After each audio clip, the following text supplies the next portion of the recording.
बताओ सुनाऊं कहानी। लाइक शेयर सब्सक्राइब कमेंट करना ना भूलें। पिछले भाग में आपने पढ़ा अंकित और उसके परिवार वाले अचानक अनु के घर आ जाते हैं। अंकित और अनु सबकी नजरों से छुपकर छत पर जाते हैं। अनु जब नीचे आती है तो उसकी जान निकल जाती है। नीचे माहौल में थोड़ी गर्मी थी। पापा मम्मी के चेहरे पर तनाव की रेखाएं साफ दिख रही थी। दोनों बहुत टेंशन में थे। शायद अब अनु की बैंड बजने वाली थी। अब आगे, क्योंकि दादाजी का फैसला था कि शादी मेरठ के घर से ही हो। ये बात ऊपर से उतरते अंकित ने भी सुन ली। ये सुनकर मम्मी भी परेशान हो गई।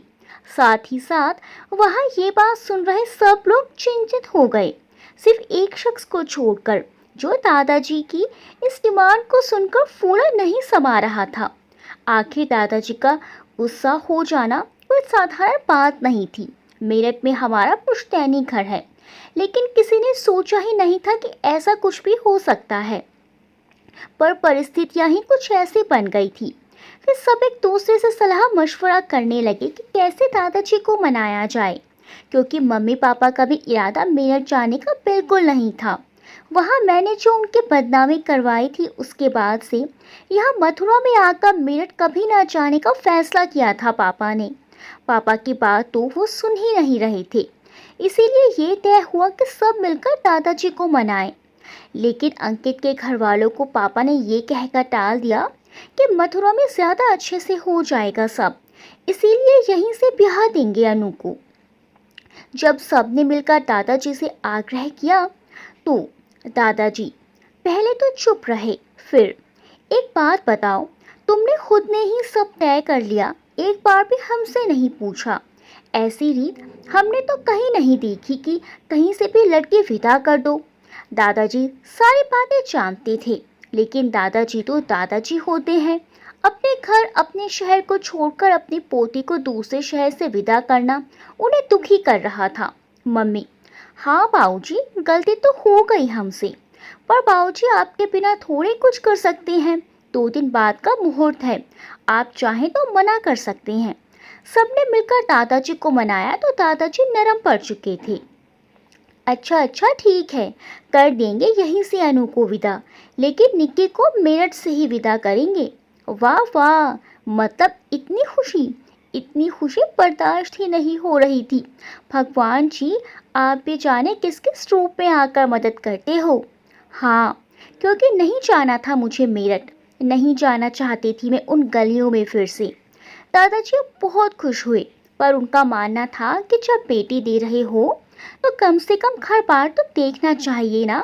पापा को भी उनकी बात सही लगी, इसीलिए डिसाइड हुआ कि रोका होने के बाद अंकित और मम्मी पापा शाम को चले जाएंगे और अगले दिन दादाजी, दादी जी और बुआ आगरा जाएंगे। उनकी बाकी फैमिली से भी मिलेंगे। रोका हुआ ये सब लोग भी अंकित का घर देख आए। इन्हें भी सब कुछ पसंद आया। मेरी खरीदारी पे कोमल निधि निकी के साथ जोरों शोरों से चल रही थी। अंकित का रोज रात को फोन आ जाता था। फोन पर वही वाली 2-3 घंटे बातें होती थी, जिनका कोई सिर पैर नहीं होता, पर वो दिमाग को 7वें आसमान पर पहुंचा देती थी। उस टाइम तो बस यही फीलिंग आती थी कि कोई मूवी चल रही है जिसके हीरो हीरोइन हम दोनों हैं और बाकी सब साइड आर्टिस्ट। फ़ोन रखने के बाद याद आता कि यार, मैं कब बताऊंगी इसे वो वाली बात, ये तो धोखा हो रहा है ना। फिर मैंने डिसाइड किया कि एक लेटर लिखकर पोस्ट कर देती हूँ, और मैंने हिम्मत जुटाकर लेटर लिखना शुरू किया। प्रिय अंकित, एक बात मैं तुमसे हर बार बोलने की कोशिश करती हूँ, लेकिन किसी कारणवश बोल नहीं पाती हूँ। मैं जानती हूँ मैंने बताने में बहुत देरी कर दी है, लेकिन मैं हर बार बताने की पूरी कोशिश करती थी, लेकिन हर बार नाकाम रहती थी। या यूँ कहो कि तुम्हारी आंखों में खुद के लिए प्यार देखकर मैं स्वार्थी हो जाती थी। लेकिन हम कुछ दिनों में पवित्र बंधन में बन जाएंगे। मैं तुम्हें अंधेरे में नहीं रखना चाहती।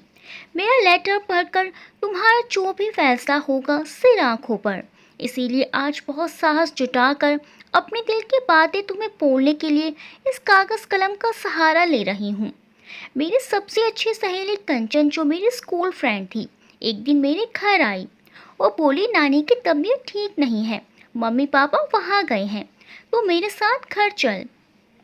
मैंने उसे मना किया कि मम्मी नहीं जाने देंगी, लेकिन उसने मम्मी को कहा। पहले तो मम्मी ने ना नुकुर की, फिर उसने मम्मी को मना लिया। मम्मी ने कहा, अपनी किताबें ले जाओ, वहीं पढ़ लेना। मैंने अपनी बुक ली और हम दोनों निकल गए। बस स्टैंड तक पहुँचे तो वो एक बस में बैठने लगी। मैंने कहा, 2 मिनट का तो रास्ता है, बस से क्यों चलना है, पैदल चलना। उसने मुझे बस में खींचा, बस चल दी। फिर उसने कहा, अरे यार, वो अंकुर है ना, उसने मुझे गांधी पार्क में मिलने बुलाया है। अकेले जाना ठीक नहीं लग रहा था, इसीलिए तू भी चलेगी। मेरे होश उड़ गए। दिमाग खराब है क्या तेरा? मम्मी से झूठ बोलकर आई है। पार्क नहीं, मुझे यहीं उतरना है। कंडक्टर अंकल, बस रुकवाना। कंचन, अरे सुन तो सही, बस 5-10 मिनट रुक कर आ जाएंगे, तो उसे देख भी लेना, मैं थोड़ी बातें कर लूँगी, बस फिर आ जाएंगे। मेरी मम्मी जान ले लेंगे मेरी। कंचन, अरे उन्हें कौन बताएगा, आधे घंटे में हम घर पे लौट आएंगे। मैं फिर भी डर ही रही थी। हम बस से उतरकर गांधी पार्क में गए। वहां जाकर एक बेंच पर बैठ गए।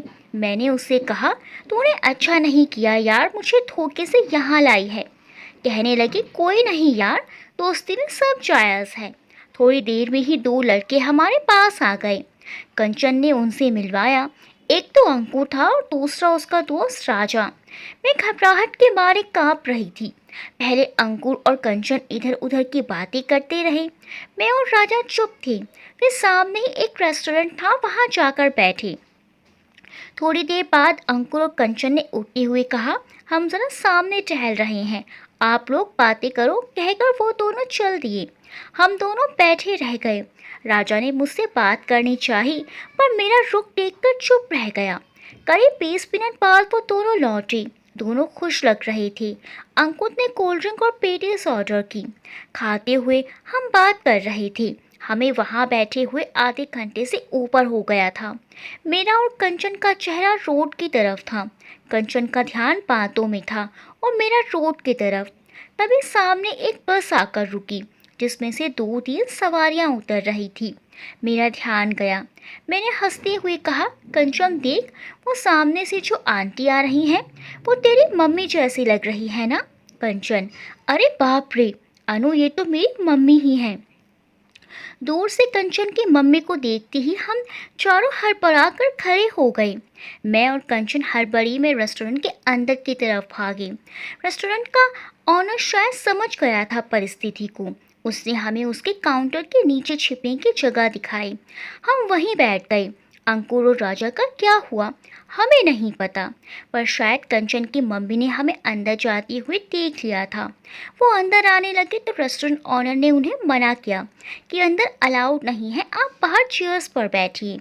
आंटी, पर मेरी बेटी अंदर गई है, 2 लड़कियां हैं। अंदर आते हुए मैंने ऑनर, नहीं मैडम, अंदर कोई नहीं है। आंटी, अरे भैया, मैंने देखा है उन्हें, आप मुझे चेक कर लेने दो। ऑनर, नहीं नहीं, हम किसी को अलाउ नहीं करते हैं, आप कहीं और जाकर देखिए, यहाँ कोई नहीं है। फिर शायद आंटी इधर उधर ढूंढने लगी होंगी।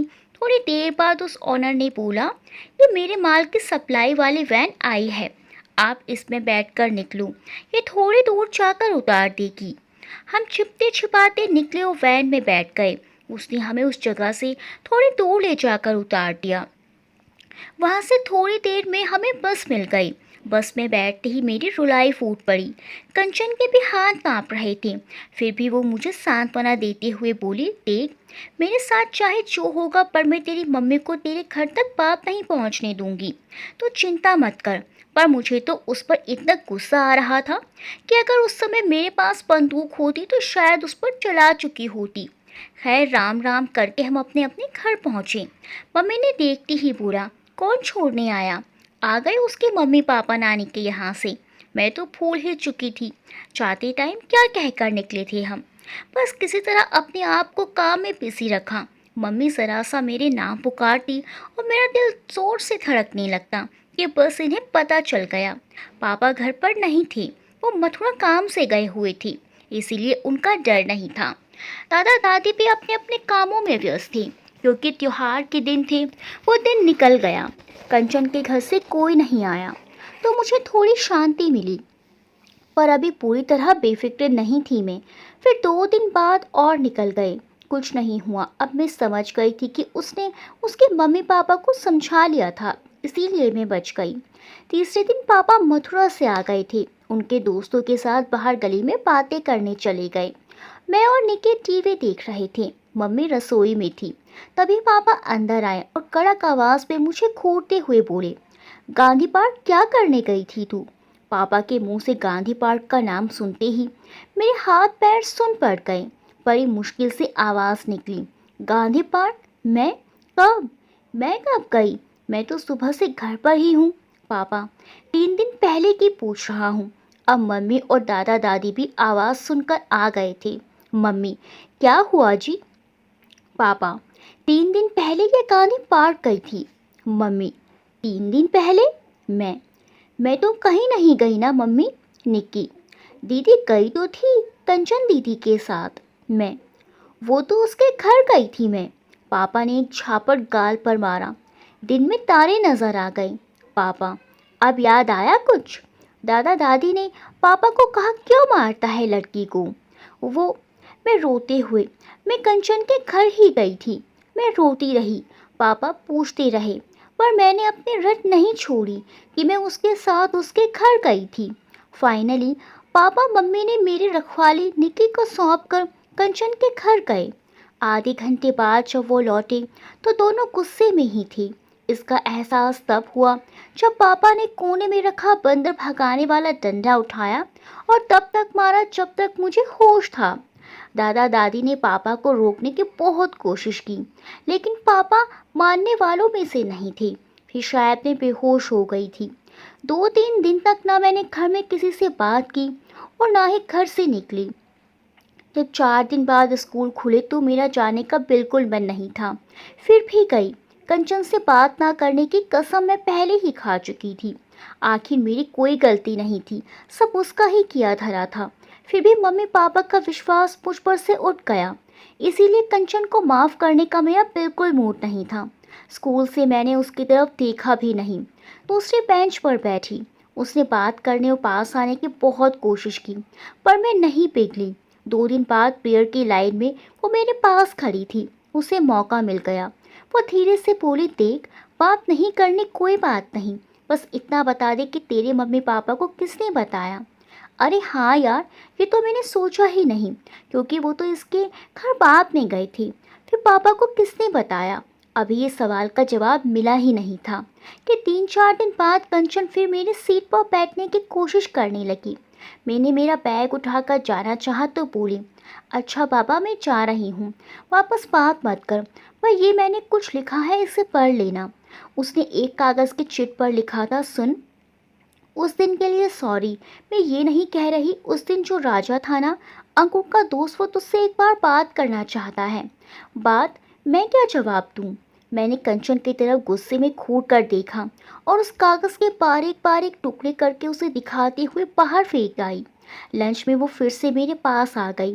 कंचन, यार, वो ना अंकुर के पीछे पड़ा है कि एक बार मिलवा दे अनु से। मैं, इतना बड़ा कांड होने के बाद भी शर्म नहीं आ रही? तुझे मालूम है पापा ने मुझे मारा है। मम्मी पापा के सामने आने में शर्म आ रही है मुझे। अब तो अपनी हरकतों से पास आ जा और मुझसे बात करने की, बल्कि मेरे पास आने की भी कोशिश मत कर।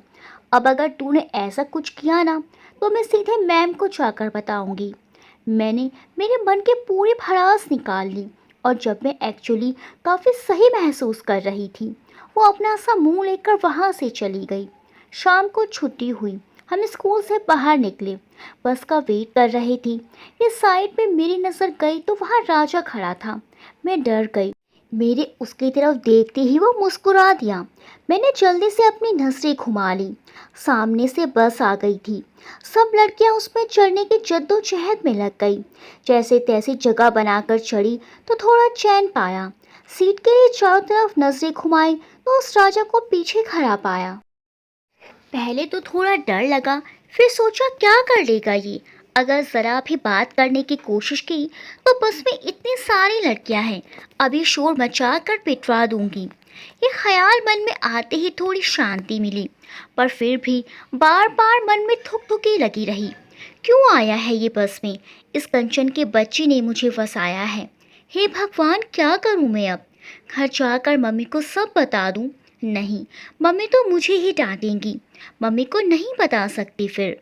जितना मन में ये भाव उठ रहे थे उतना ही चेहरे पर लकीरें पड़ रही थी। मेरा स्टॉप आ गया था। मैं उतरने लगी, वो मेरे पीछे आ रहा था। मैंने बिना पीछे देखे जोर से अपना बैग घुमाया तो उसके मुंह पर पड़ी जोरदार। फिर वो मेरे पीछे आने लगा, पर क्या करते कुछ समझ नहीं आ रहा था। तेज तेज कदमों से चलकर अपने घर में घुस गई। थोड़ी देर रुककर बहाने से बाहर देखने गई तो वहाँ कोई नहीं था। चैन की सांस ले रही थी कि सामने गली की दीवार के पीछे छिपा हुआ वो निकला और मुस्कुराते हुए चला गया। हे भगवान, इतने में पीछे से मम्मी की आवाज़ आई। अंदर क्यों नहीं आ रही है? मैंने डरते हुए कहा, आ रही हूँ मम्मी। अब उसका रोज़ का काम था, ये रोज़ आने लगा और मुझे घर तक छोड़कर चला जाता। ऐसे ही महीनों बीत गए। एक दिन वो आया ही नहीं तो मुझे अच्छा नहीं लगा। मैंने चारों तरफ उसे देखा लेकिन वो कहीं नहीं था। मैं घर आ गई, पीछे मुड़कर भी देखा लेकिन वो कहीं नहीं था। अगले दिन हमारे स्कूल के टीचर के पापा गुजर गए तो जल्दी छुट्टी हो गई। लेकिन वो तो छुट्टी के टाइम ही आएगा, उसे कैसे पता चलेगा आज जल्दी छुट्टी हो चुकी है। आज भी मेरी नज़रें उसे तलाश करते हुए घर आ गई। तेज़ ठंड थी। मैंने रज़ाई में ही बैठे बैठे खाना खाया। बार बार घड़ी पर नज़र जा रही थी क्योंकि लग रहा था कि छुट्टी का टाइम होगा तब तो वो आएगा ही। जैसे तैसे करके 2-3 घंटे कटे। अब जैसे ही बाहर जाने को हुई कि मम्मी ने टोक दिया, इतनी तेज़ ठंड में कहाँ जा रही है? वापस बैठना पड़ा, पर थोड़ी देर में नज़र बचा कर निकल ही गई। गेट पर जैसे ही गई, मकान में रहने वाले अंकल ने टोक दिया, बेटा इतनी ठंड में बाहर क्या कर रही है? अब उन्हें क्या बताती। कुछ पल बाद सामने वाले आंटी का गेट खुला। अरे अनु, इतनी ठंड में बाहर? अरे यार, तुम लोग भी तो बाहर आए हो ना, मैं ही दिख रही हूँ बस। पर सब मन में ही बोला। सामने से मुस्कुराकर कहा, हाँ आंटी, पापा आने वाले हैं ना, उनका वेट कर रही थी, कुछ मांगना है उनसे। वे गुस्से से बाहर देखने लगी कि शायद अब आ गया हो। तभी मेरी मम्मी बाहर आ गई। वो कुछ कहती उससे पहले ही उन आंटी ने बोलना शुरू कर दिया। आज तो बड़ी ठंड है अनु की मम्मी। तभी बाहर उन महाशय की एंट्री हुई। गली के कॉर्नर पर नजर आ गई। अरे बाप रे, अंदर मम्मी, राजा बाहर। पर फिर उसने मुझे देखा और आगे बढ़ गया। मैं भी मम्मी के टोकने से पहले अंदर आ गई।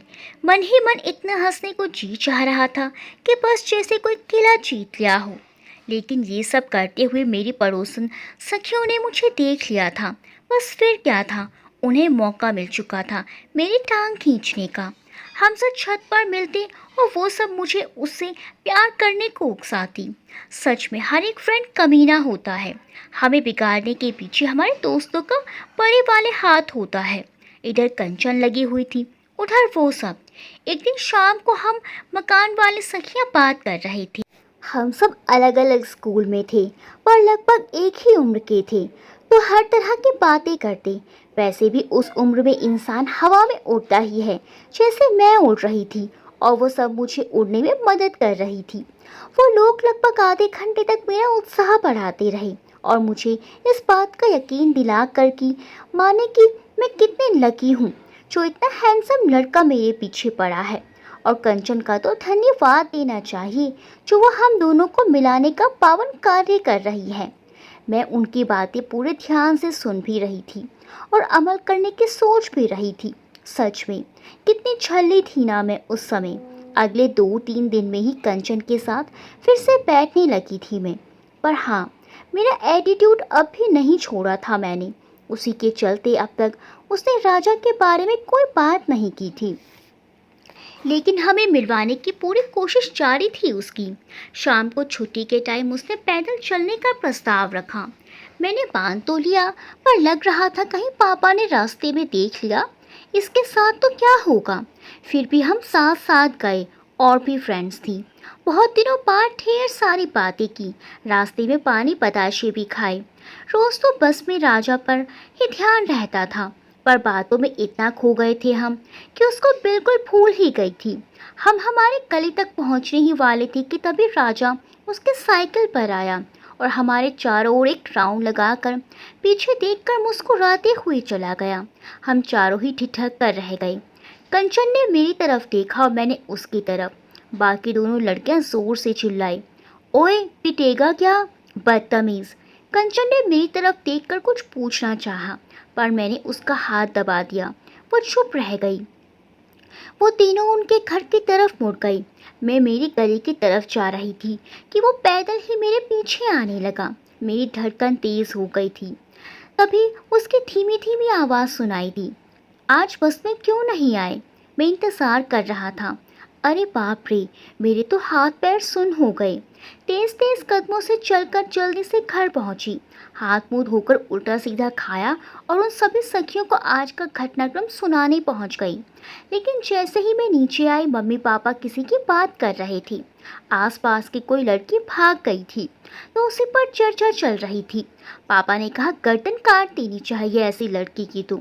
मम्मी ने कहा जलाकर मार देना चाहिए ऐसी को तो, जो माता पिता की इज्जत को तार तार करती हैं। उनकी ये गर्दन काटने और जलाकर मारने वाली खतरनाक वार्तालाप को सुनकर मैं तो डर के मारे कांप उठी। मैंने तो तभी फैसला कर डाला कि भाड़ में जाए राजा, मुझे तो अभी और जीना है, अभी उम्र ही क्या है मेरी।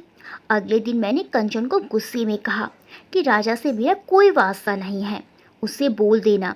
जाकर उसने कहा कि मेरी तो राजा से बात तक नहीं हुई। जिस दिन से तुझे चिढ़ दी थी, अंकुर से भी तभी बात नहीं की मैंने। बात नहीं की तो फिर वो खुद मेरे पीछे आता था। उसकी मदद कौन कर रहा था फिर? मैं। देख, तू नाटक मत कर। तेरी बात हुई या नहीं मुझे कोई फर्क नहीं पड़ता, पर उससे बोल देना अब से कभी मेरे पीछे आया या मुझसे बात करने की कोशिश की तो पापा से कहकर हाथ पैर तुड़वा दूंगी। मैंने कंचन को वार्निंग दे डाली। उस दिन वो फिर आया। आज हम बस में थे।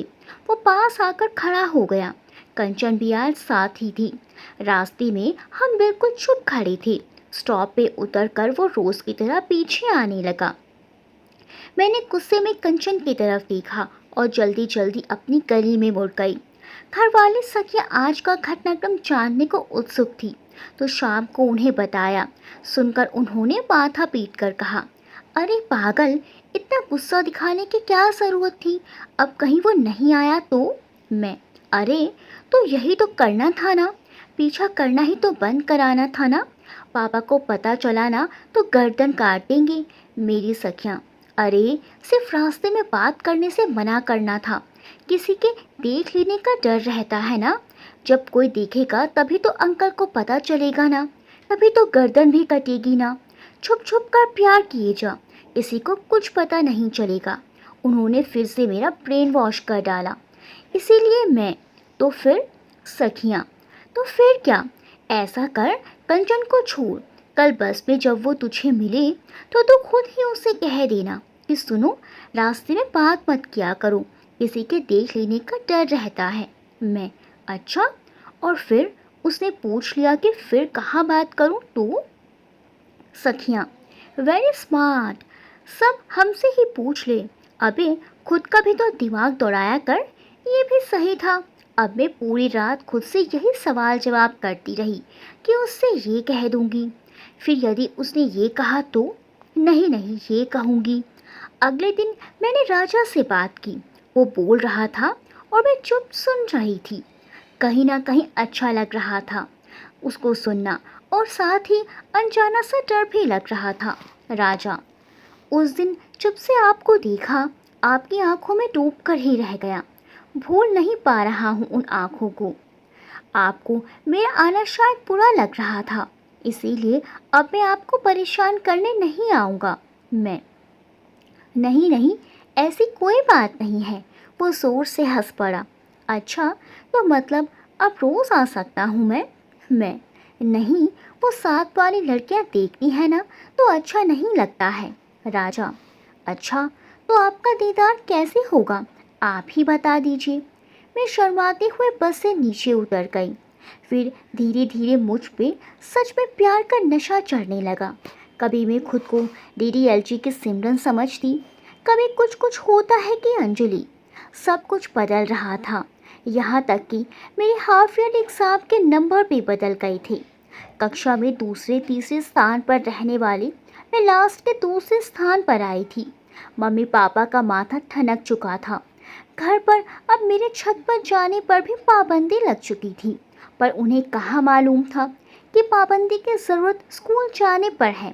मैं घर से स्कूल जाती ज़रूर थी, पर मेरे दिन बाग में हाथ डाले निकल रहे थे।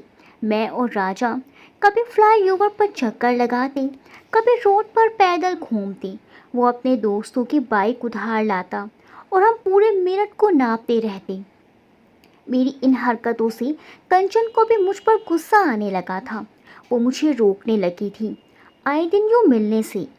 पर बहती नदी को कोई रोक पाया है क्या भला कभी? मैं तो राजा नाम के नशे की आदी हो चुकी थी। वो बस कभी मेरी आंखों की, कभी मेरी आवाज़ की, कभी मेरे होंठों की तारीफ करता रहता और मैं शर्मा कर रह जाती। खुद को चाहे जाने का एहसास बहुत जालिम होता है। स्कूल में एनुअल फंक्शन था। हमेशा की तरह मैंने डांस और नाटक में अपना नाम लिखवा दिया था। बाद में राजा को बताया तो वो एकदम नाराज़ हो गया। राजा, अरे यार, तुम कहीं डांस वांस नहीं करोगी? मैं नहीं चाहता मेरे अलावा मेरी जान को कोई और देखे। शादी के बाद तुम्हें अपने दिल की रानी बनाकर रखूँगा। बस हम दोनों होंगे वहाँ और साथ में डांस करेंगे। बस इसके अलावा तुम और कहीं डांस नहीं करोगी। समझ जाओ अच्छे से। ओहो, हाउ स्वीट। मैं तो निहाल हो गई उस पर और मैंने अपना नाम वापस ले लिया। जब कंचन को मेरे डांस में भाग ना लेने का कारण पता चला तो उसने पहले तो नाराज़गी जताई, फिर प्यार से उसने मुझे समझाया। कंचन, देख अनु, तू उससे बहुत प्यार करती है, मैं जानती हूँ, पर उसे खुद पर इतना भी हावी मत होने दे कि वो तेरे हर डिसीजन को खुद ही लेने लगे। कितने दिन हुए हैं अभी तुझे उससे मिले हुए? तू ऐसा मत कर, ये सब गलत हो रहा है। मैं, देख यार, तू मुझे ज़्यादा भाषण मत दे। तू खुद कितनी दूध की धुली है मुझे सब मालूम है तेरा। कंचन, मुझे मालूम था तो यही सब कहेगी, फिर भी मैं बस यही कहूँगी कि ये सब मस्ती मजाक के लिए ठीक है। ज़्यादा इन्वॉल्व मत हो इन सब में। मैं तेरे लिए होगा मस्ती मजाक। हम दोनों दूसरे से बहुत ज़्यादा प्यार करते हैं। जब हमारी शादी हो। कंचन, शादी? तू पागल है क्या यार? अभी से 12th क्लास में है तू, शादी की बात कर रही है? पागल हो गई है तू? मैं, देख यार, तेरा और अंकु का ब्रेकअप हो गया है, इसका मतलब ये नहीं कि तू हर रिश्ते को मजाक की नज़र से देखे। कंचन, सीरियस होकर, अच्छा नहीं करती मजाक, पर इतनी आगे की सोचने से पहले उसकी फैमिली, एजुकेशन, जॉब, इन सब के बारे में सोच लेना। मैं मुंह बिचकाकर आगे बढ़ गई। फिर कुछ दिनों बाद आया प्यार का महीना, यानी फरवरी। तो वैलेंटाइन डे का खुमार जोरों पर था। लाल रंग मानो फिजा में खुला हुआ था। मैंने भी उसी खुमारी में घोड़े पर सवार थी। 14 फरवरी को पार्क में एकांत में बैठकर हम बातें कर रहे थे। बातों ने थोड़ा रोमानी मोड़ ले लिया था। उसी रो में बहते हुए हम आलिंगनबद्ध हुए। उसकी बाहों का घेरा कसता जा रहा था। तभी मुझे होश आया और मैंने उसे दूर धकेला। मैं, चलो अब जाना है मुझे। राजा, क्यों? इतना अच्छा लग रहा था तुम्हें गले लगाकर। मैं, नहीं, शादी से पहले ये सब गलत है। वो, शादी? शादी की बात कहाँ से आ गई? मैं, तो क्या शादी नहीं करेंगे हम? वो, थोड़ा संभल कर। अरे करेंगे ना, पर अभी तो थोड़ा जल्दी नहीं हो जाएगा? मैं खड़ी होते हुए बोली। ओह, और ये जो हम करने वाले थे, ये अभी जल्दी नहीं होना चाहिए ना? वो मेरी बात मान गया और हम फिर दोनों घर आ गए। लेकिन अब नई जिद शुरू हो गई थी उसकी। यार, जब से तुम्हें गले लगाया है, तुम्हारा एहसास हर पल होता है। अब तुम्हारे बिना रहा नहीं जा रहा मुझसे। अब से बातों से मन नहीं भरता। मैं भी तुरंत शादी का नाम लेकर उसे चुप करा देती, पर एक दिन उसने बात पकड़ ली। कहने लगा, ठीक है, तुम्हें शादी करनी है ना, तो यही सही, बोलो तैयार हो शादी के लिए। मैं अवाक थी कि अब क्या बोलूं उससे। राजा, क्या हुआ? बस इतना ही प्यार था, भरोसा नहीं है ना मुझ पर? मैं, अरे पर ऐसे कैसे शादी हो सकती है? तुम्हारे और मेरे घर वाले नहीं मानेंगे। राजा, अरे हम कोर्ट मैरिज करेंगे यार। मैं, मामा कोर्ट में है मेरे, उन्हें पता चल जाएगा। वो, ठीक है, मंदिर में कर लेंगे फिर। मैं, और उसके बाद? वो, अरे कहीं पर सुंदर सा घर लेंगे और दोनों प्यार से रहेंगे। मैं, पर तुम काम क्या करते हो? तुमने कभी बताया ही नहीं। वो, अरे कुछ ना कुछ तो कर ही लूँगा, तुम्हें हर हाल में खुश रखूँगा मैं, थोड़ी देर चुप्पी के बाद, ठीक है, मैं तैयार हूँ फिर। मुंह से शादी के लिए हाँ सुनते ही वो खुश हो गया। राजा, तुम नहीं जानती यार, आज तुमने मुझे कितनी बड़ी खुशी दे दी है। बस अब मैं सब संभाल लूँगा। शादी कहाँ करनी है, कैसे करनी है, उसके बाद कहाँ रहेंगे, ये सब तो मुझ पर छोड़ दो। मैं जल्दी ही सारी व्यवस्था करके तुम्हें बता दूँगा। तुम तो बस अपने ज़रूरी कपड़े, चीज़ें जो तुम्हारे लिए ज़रूरी हैं उन्हें पैक करके तैयार रहना। ओह यार, कितना खुश हूँ मैं आज। मैं, अच्छा, अब बस भी करो, चलो मुझे स्कूल तक छोड़ दो। मैंने सोचा क्यों ना कंचन को सब बता दूँ, फिर सोचा कहीं कोई रुकावट ना डाल दे वो। एक बार घर वालों को बताने की भी सोची, पर फिर निश्चय किया कि जब शादी करके वापस आऊँगी ना, तब बता दूँगी। पर क्या वापस आ पाऊँगी? मम्मी पापा मुझे अपनाएंगे? यही सब दिमाग में चल रहा था। राजा सुबह स्कूल के बाहर मुझे मिला। राजा, चलो अनु, हम आज ही शादी करेंगे। मैं, पागल हो गई क्या?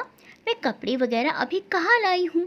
तुमने कहा था कि तुम पहले बता दोगे, फिर यूँ अचानक। राजा, अरे यार मुझ पर भरोसा रखो, शादी करूँगा तो कपड़े और हर चीज़ पे दिलवा सकता हूँ, तुम बस भरोसा रखो मुझ पर। मैंने उसकी आंखों में विश्वास देखा और मैं उसके साथ चल दी। हम दोनों शहर से बाहर एक मंदिर में गए, जहाँ पहले से ही मंडप फूल सब सजे हुए थे और उसके दोस्त और पंडित जी तैयार खड़े थे। हमारी शादी होने लगी, फेरे हो गए।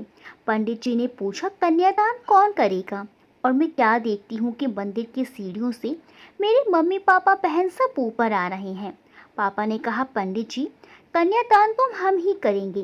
मैं सुखद आश्चर्य से राजा की तरफ देख रही हूँ और वो मुस्कुराते हुए कहता है, इनके आशीर्वाद के बिना हम शादी कैसे कर सकते हैं अनु? मैं, अरे वाह, ये तो चमत्कार हो गया। राजा, अनु, ओ अनु, अनु उठोगी या नहीं? और मम्मी की इस आवाज़ के साथ ही मेरी नींद खुल गई। मैं मन में, उफ, ये सपना था, पर शायद हम सपने में वही देखते हैं जो हम हकीकत में चाहते हैं। मैंने मम्मी को प्यार से देखा, क्या मैं इन्हें बिना बताए इतना बड़ा कदम उठा सकती हूँ? पर फिर राजा के प्यार ने मम्मी पापा के 17 साल के प्यार को ढक लिया। आखिर वो दिन आ ही गया जब हम शादी करने वाले थे, या यूं कहें कि घर से भागने वाले थे। मैंने मेरे सारे ज़रूरी सामान एक थैली में रखकर एक बैग में रखे, पर वो समा ही नहीं रहे थे। तो मैंने एक उपाय सोचा। मैंने उस थैली को सुबह अंधेरे में मकान के बाहर एक टंकी में रखी, जिसमें गांव के लिए पानी भरकर रखते हैं, उसके और दीवार के बीच में रख दिया। ये सोचकर कि स्कूल जाते समय यहीं से उठाकर ले चल दूंगी, क्योंकि अगर मम्मी या किसी ने पूछ लिया कि इसमें क्या है तो मुसीबत हो जानी है। थैली रखने के बाद चारों तरफ देखा कि कोई देख तो नहीं रहा। मैं थैली वहीं छिपा करके अंदर आकर बैठ गई। स्कूल का समय होने पर तैयार होने लगी। बड़ी अजीब सी फीलिंग हो रही थी, पैरों में मानो जान ही नहीं थी। फिर ये सोचकर कि बस शादी के बाद मम्मी पापा के पैरों में गिर जाऊंगी, फिर तो इन्हें माफ़ करना ही पड़ेगा ना।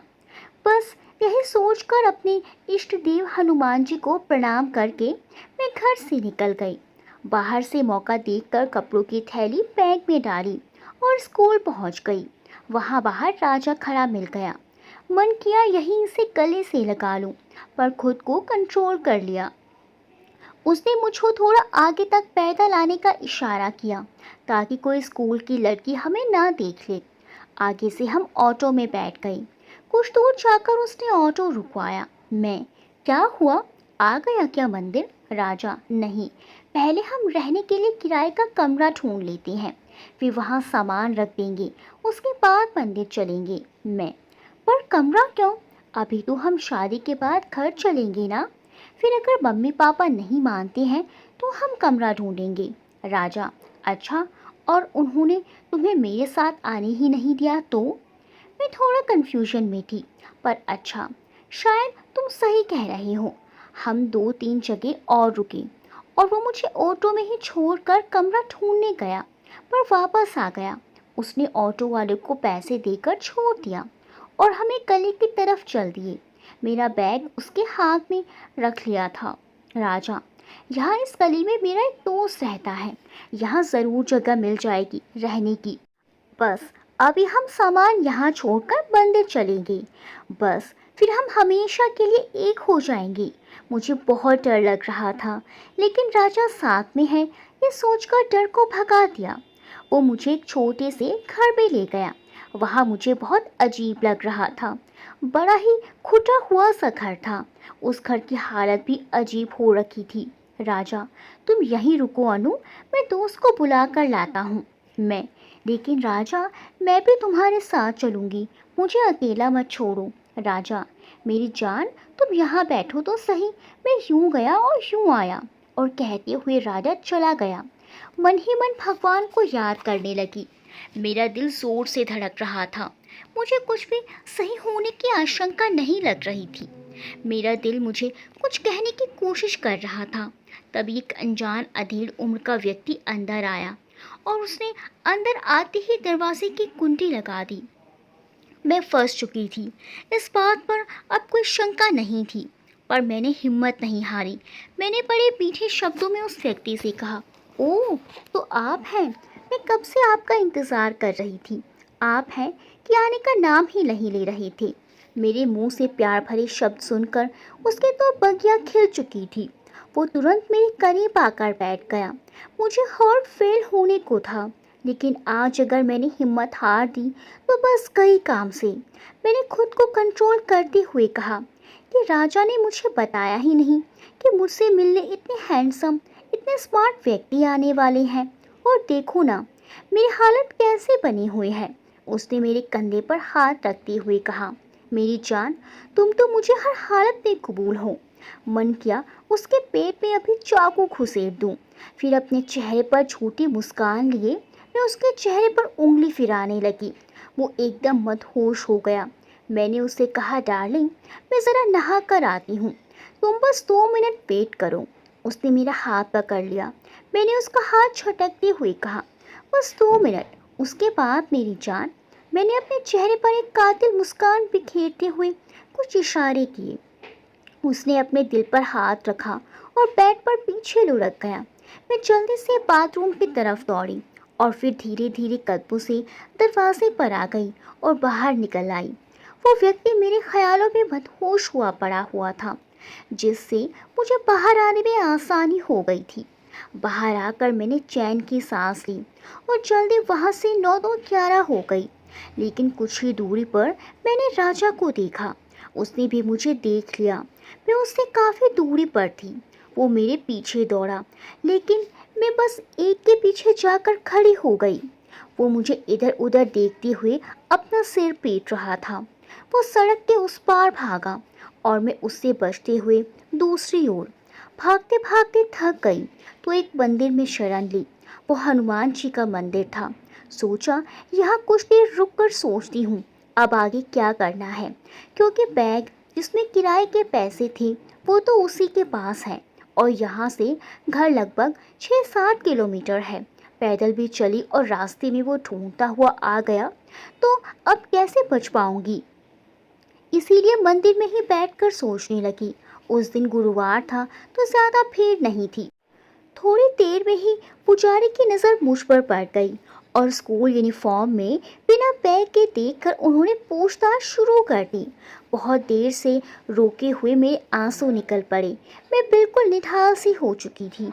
मैंने उन्हें बताया कि मेरा बैग बस में छूट गया, अब घर जाने के पैसे नहीं हैं। उन्होंने दया करते हुए 10 का नोट मुझे दे दिया। मैंने हनुमान जी को प्रणाम किया और बाहर आकर ऑटो किया। अब अगली समस्या बैग की थी कि मम्मी को भी यही झूठ बोल दूंगी कि बस में रह गया और दोबारा मिला ही नहीं। मेरे मन में अंतर द्वंद चल रहा था और मिले जुले भाव मेरे चेहरे पर आ जा रहे थे। ऑटो वाला कांच से मुझ पर नजर रखे हुए था। मुझे एकदम झटका लगा जब मेरे स्टॉप पर उसने ऑटो नहीं रोका। पहले तो मैं चिल्लाई, फिर उसने मेरे पीछे से जोर से धक्का दिया और चलते ऑटो में से बाहर कूद गई। मेरे गिरते ही आसपास के दुकान वाले उठाने आए, मुझे पानी पिलाया। एक अंकल घर छोड़ने के लिए पूछने लगे, पर मैं थोड़ा रिलैक्स करने के बाद खुद ही घर के लिए चल दी। पैर में चोट लगी थी तो धीरे धीरे चलती हुई घर पहुंची। अब तो मेरे पास बैग ना होने का सॉलिड बहाना था कि एक गाड़ी वाले ने टक्कर मार दी और बैग पता नहीं कहाँ गया, शायद कोई उठा कर ले गया। घर में जैसे ही घुसी तो मकान वाली सारी आंटियाँ मेरे घर के बाहर खड़ी थी।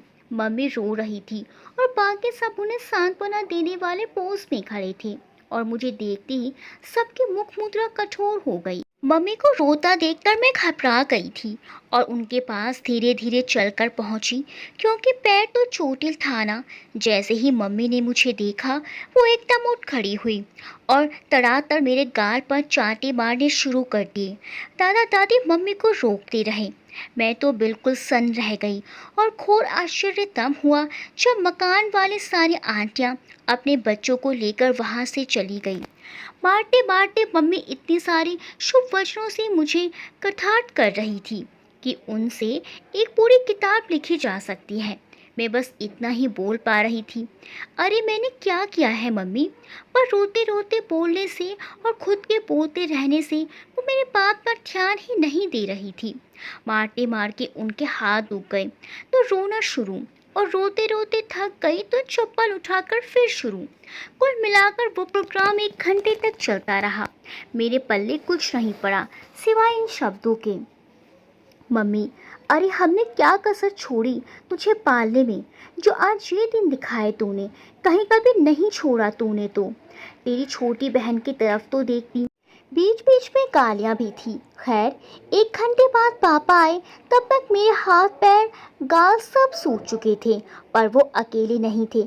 उनके साथ मेरे मामा, मकान वाले 2 अंकल, एक रिश्ते में चाचा लगते हैं, वो एक पुलिस की वर्दी में अंकल और एक सामने वाला लड़का था। अब समझ आई बात, वो गांधी पार्क वाली बात भी इसी ने पापा को बताई होगी। अब तो पिक्चर क्लियर थी। ये शायद अंकुर को जानता था तो शायद पापा को यही ले गया होगा। बाकी मुझे कुछ याद नहीं आ रहा था क्योंकि मैं अंदर कमरे में थी। ये लोग आपस में बात करके चले गए। पापा मेरे पास आए। मुझे पूरी उम्मीद भी थी कि अब मुझे फिर से पहले वाली मार पड़नी। यह हो सकता है आज गर्दन काटने का ही नंबर हो, पर नहीं। मैंने जीवन में पहली बार पापा को रोते हुए देखा और सच में अंदर से मैं बिल्कुल बिखर गई। उफ, ये क्या कर बैठी मैं, ये कैसे हो गया मुझसे। मैंने नादानी में ये कैसा कदम उठा लिया। मैं चाह रही थी मम्मी पापा में से कोई मुझसे पूछे कि क्या हुआ है, पर मैं उन्हें सच बताऊं, पर नहीं, उन्होंने मुझसे कोई बात नहीं की। 2-3 दिन बाद मैंने उन्हें सब बताना भी चाहा, पर उन्होंने मेरी तरफ देखा भी नहीं। निक्की भी मुझसे मुंह फेर लेती थी। पहले मुझे बुरा लग रहा था अपनी हरकतों की वजह से, पर अब गुस्सा आ रहा था कि ये लोग सच जानना ही नहीं चाहते हैं, बस खुद ही कहानियाँ बुनने में लगे हैं। ना सिर्फ घर में बल्कि बाहर मेरी सलाहकार संख्या भी मुझे देखकर अपना दरवाज़ा बंद कर लेती थी। मन ही मन निराशा में डूबती जा रही थी। मैं कल तक सीधी साधी किसी की भी बातों में आ जाने वाली, मैं एक दिन में ही मानो एकदम बड़ी हो चुकी थी और सबकी निगाहों में गिर भी चुकी थी। पर ये तो शुरुआत थी सिर्फ, जिंदगी तो अभी बदलने वाली थी। सुबह सुबह मैंने उस सामने वाले लड़के को हमारे घर के बाहर पापा से धीमे स्वर में बातें करते हुए देखा। बात तो सुनाई नहीं दी, पर पापा को गुस्से से बाहर जाते देखा मैंने। मैं उनके पीछे पीछे गई, पर बाहर नहीं बल्कि छत पर, क्योंकि वहाँ से बिना किसी की नज़र में आए पूरी गली में देख सकती थी। मैं गली में नज़र डालते ही स्तब्ध रह गई। मेरे पैरों तले ज़मीन खिसक गई। मुझे सब गोल गोल घूमता हुआ नज़र आ रहा था। वहाँ पूरी दीवारों पर अनुराजा नाम लिखा था। शायद वो नीच इंसान ही रात को ये काम करके गया होगा। अपनी खींच उतारने का ये तरीका चुना उसने।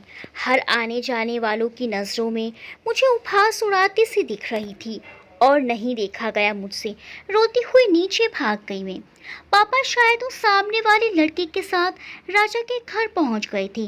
इसका पता मुझे तब लगा जब दिन में उन्होंने मेरे सामने मेरे स्कूल बैग लाकर पटका, जो उस दिन राजा के पास रह गया था। अब बस उस बैग का मुझे क्या करना था। मुझे नहीं लग रहा था मैं कभी स्कूल जा पाऊंगी, और यही हुआ भी। पापा ने अगले ही दिन मिरर छोड़कर जाने की तैयारी कर ली थी। सभी आस पड़ोस में ये बात जान चुकी थी कि मैं अपने माँ बाप के हाथ से निकल चुकी हूँ। यही भाषा मेरे लिए इस्तेमाल की जा रही थी। सबके मन में मम्मी पापा और मेरे लिए नफ़रत का भाव था। मेरे लिए नफ़रत इसीलिए कि कहीं मुझे देखकर उनके बच्चे भी ना बिगड़ जाएं, और मेरे मम्मी पापा के लिए इसलिए कि अपनी बेटी को इतनी छूट दी। ये सब देखकर मेरी मानसिक स्थिति बिगड़ती जा रही थी। आंसू सूख चुके थे, सबसे खड़ा होती जा रही थी। यहाँ तक कि मुझे खुद से नफ़रत हो रही थी। मन कर रहा था ऐसी जगह भाग जाऊं जहाँ ना घर वाले नजर आए, ना आस पड़ोस वाले। शायद ऊपर वाले ने मेरी सुन ली थी। पापा ने मेरठ छोड़कर मथुरा जाने का फैसला कर लिया। दादा दादी को जो भी कुछ हुआ उसका गहरा सदमा पहुंचा, लेकिन दादा दादी ने पापा को मथुरा जाने के लिए बहुत रोका, लेकिन पापा नहीं माने। पापा ने दादाजी को हमारे साथ ही आकर रहने को कहा, लेकिन दादाजी अपना घर छोड़कर जाने को तैयार ना हुए। 2-3 दिन में ही मेरी टीसी वगैरह अरेंज कर ली पापा ने। मम्मी ने सारे कपड़े पैक कर लिए, जाने का दिन भी आ गया था। मम्मी और निक्के भी उदास दिख रहे थे। दादा दादी की आंखों में भी आंसू थे। मम्मी और दादी तो कई बार रो भी ली थी चुपके से, पर यार माँ होने के नाते ही एक बार मुझसे पूछा तो होता। खैर, अब कुछ नहीं होना था। घर से निकलते समय दादा दादी मुझे गले लगाकर रो पड़े। मैं भी बहुत रोई। जहाँ मैंने जन्म लिया, मेरा बचपन गुजरा, आज उस शहर, उस गली, उस घर को अपने दादा दादी को बदनामी के डर से छोड़कर जाना पड़ रहा था। पर मैंने खुद को मजबूत कर लिया था। अब मुझे कोई फर्क ही नहीं पड़ रहा था। हम सब ऑटो में बैठ गए। आखिर बार उस घर को देखा मैंने और मुंह फेर लिया। रास्ते पर बाहर देख रही थी कंचन का घर, पानी पताशे वाले का ठेला, मेरा स्कूल, और उन जगह को जहाँ मैंने बचपन बिताया, सब देखा। इन सब को छोड़ते हुए दिल पर सैकड़ों छुरियां चल रही थी, लेकिन इन सब ने मुझे बहुत दर्द दिया। कैसे भूल जाऊं? आंखें बंद कर ली मैंने। नहीं, कभी नहीं देखूंगी दोबारा इन सब को। कभी भी नहीं आऊंगी शहर में, नहीं आऊंगी कभी। मर जाऊंगी लेकिन वापस नहीं आऊंगी, ये वादा रहा खुद से। क्या लेटर पढ़कर अंकित को शादी से मना कर देना चाहिए? अपनी राय कमेंट बॉक्स में ज़रूर दीजिएगा, और वीडियो को लाइक करना मत भूलिएगा। मिलते हैं अगली वीडियो में कहानी के अगले भाग के साथ। तब तक के लिए बाय बाय फ्रेंड।